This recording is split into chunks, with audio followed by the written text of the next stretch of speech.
You are the creator of you. You are the creator of you in your moment, you in your conversations, you with the security guard, you with the strangers, you with your friends, you with your lovers. You are the creator of you. You are the creator of you. You are the creator of your manifestations, moment by moment by moment by moment by moment, and you've got control of that.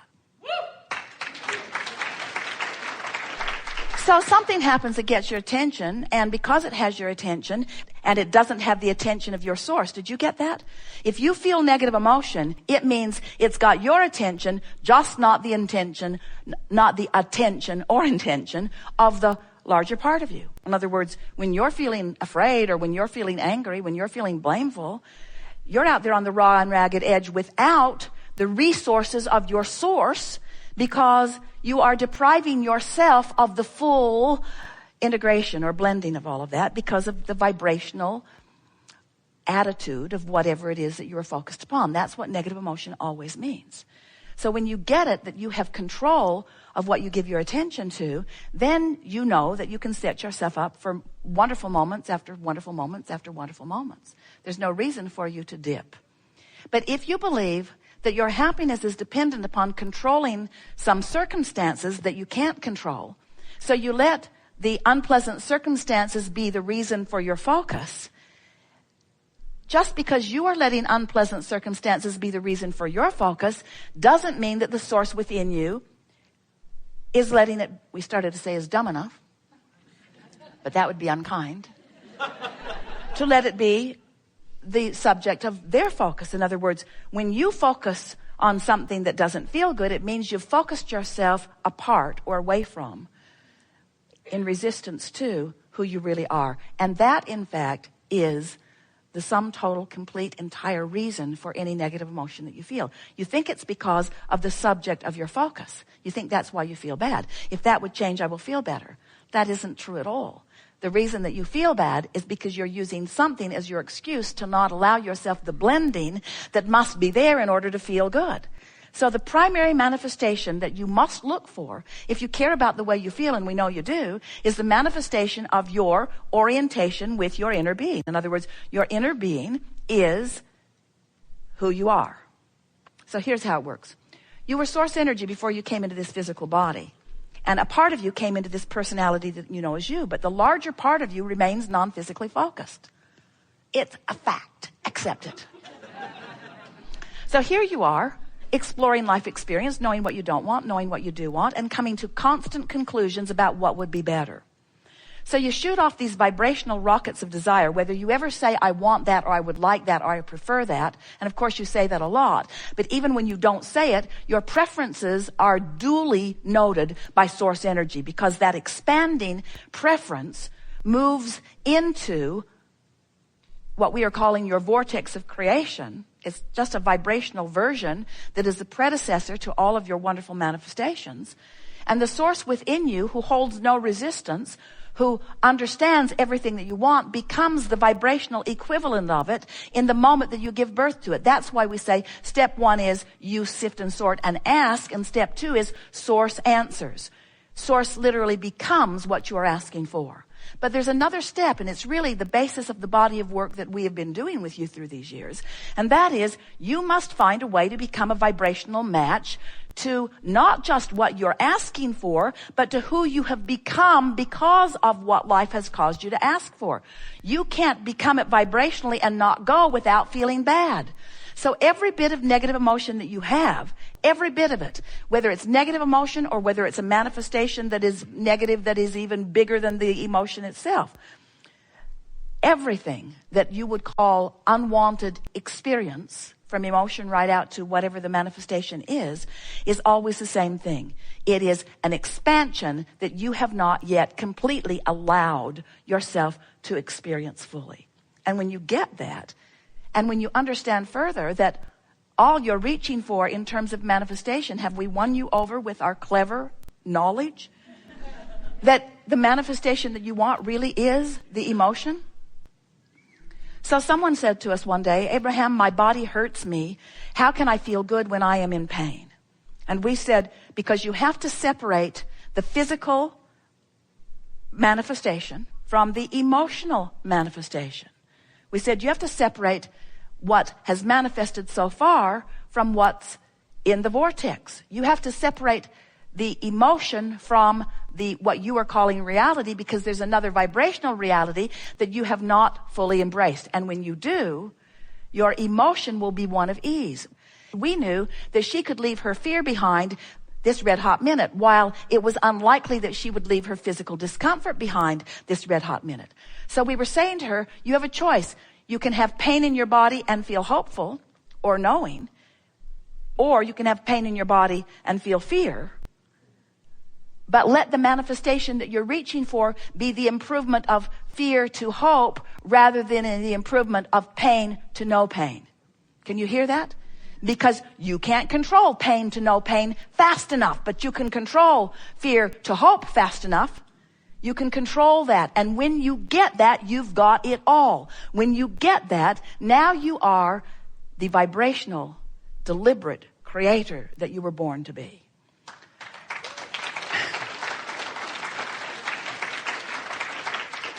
As Esther and Barbara were coming through the airport in San Diego, they came to the security check, and it seemed to be all blocked up. It was a small one, but it was still not moving.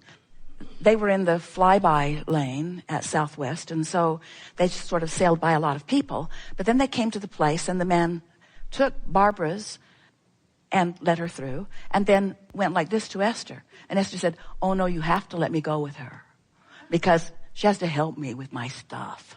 Because Esther has 14 things in her carry-on bag that all have to be taken out and inspected carefully, because they are dangerous things. Then Barbara said to him, oh, please let me go without her.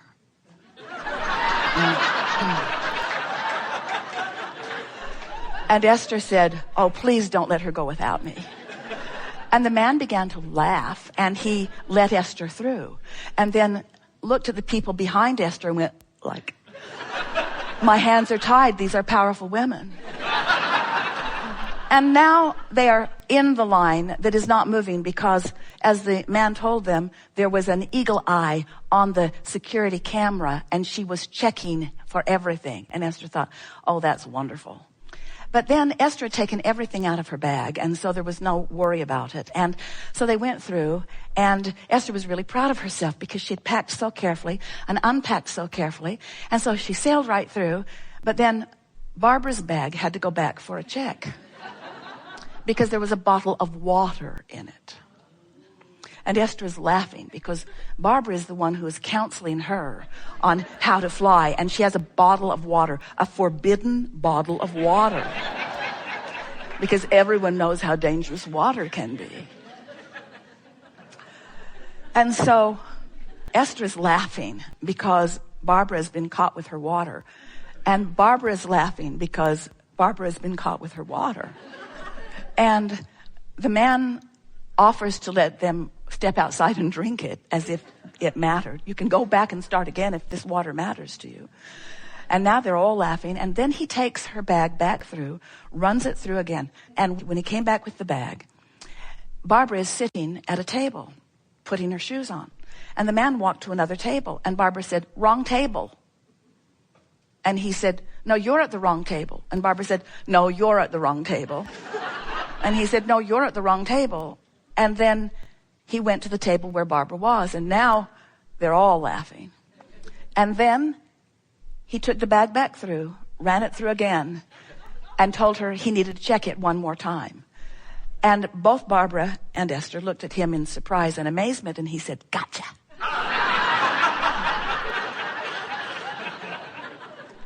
And as they moved on through, they couldn't stop laughing, and Esther couldn't stop noticing the amazing fun that they had had at a place that is usually no fun at all. In other words, that's a manifestation. It's a manifestation. What you're living in any moment is a manifestation. Manifestations surrounding you. The people you meet, manifestations. The way they play with you or not, manifestations. The way you feel as you move through your day, manifestations. Your life is unfolding, manifestation, manifestation, manifestation, manifestation. And it keeps moving. Have you noticed? There it went again, there it went again, there it went again, there it went again, there it went again. So you have constant personal control over the manifestation of your moment. And what trips you up often is you're looking long term where you have not enough power or not enough clarity, and letting the future, to which you have not enough answers right now readily available to you, concern you, where if you would just be present in the moment and be aware of the manifestation that's happening now and adjust your vibration accordingly. In other words, that little bit of fun got more fun started, and now they come to a place where there are two seats but not together. And what's sitting in the seat that is between the seats is a magazine and a cell phone. And so Esther is thinking, well, I'll sit on this side of the magazine and the cell phone, and Barbara can sit on the other side of the magazine and the cell phone. But Barbara is thinking, that's ridiculous. I'm going to move the magazine and the cell phone. So she did what Esther thought was a forbidden thing. She touched someone else's things and moved it to another seat and explained to the man who had told them that someone had been sitting there, well, now he sits here.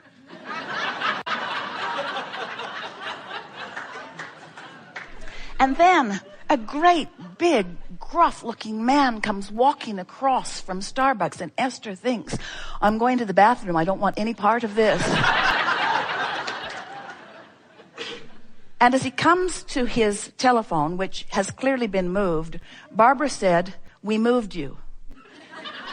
And he said, you were so gentle, I didn't even feel it.